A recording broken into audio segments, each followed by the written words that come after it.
ដល់ព្រឹកលេរាស្មីព្រះពុទ្ធទួត្រេប្រសាពុទ្ធវេក្រៃអត់ឡដូចជាសាសនានៃព្រះសម្ពោធិចិត្តចាំចង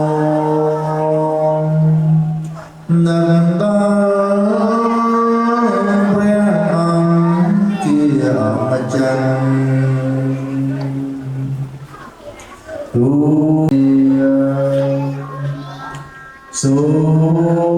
មសាសនាពុទ្ធពេលលោកកា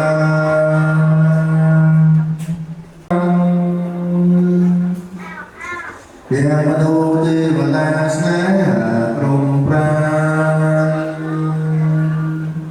ប្រាថ្នាចង់បានសេចក្តីសុខយើងខែប្រាំជាតិនាំគ្នាក្មេងគ្នាក៏ធួនឹងបានផុតទុក្ខរួមសាមគ្គីទេទៅមកថ្វាយបសាធុកាពេលខែដីក្រមជាពួរជាបេដូជាពីអាគ្រូក៏មានថ្មីបានពើមួខាងព្រះចេ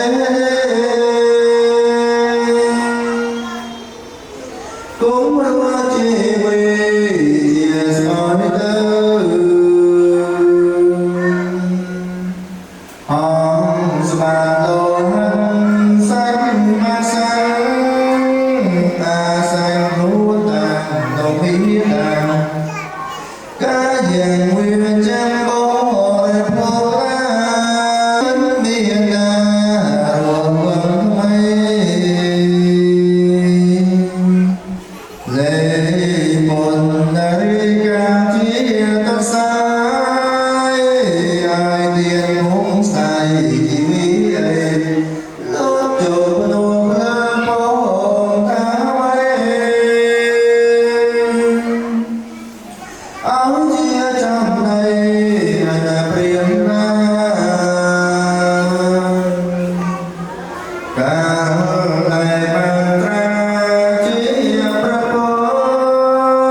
ជាមង្គលត្រៃភពក្នុងលោកកា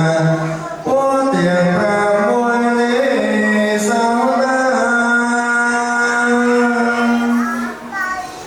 ក្រៃមកកាជា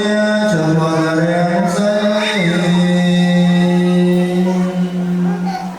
ពេលឡង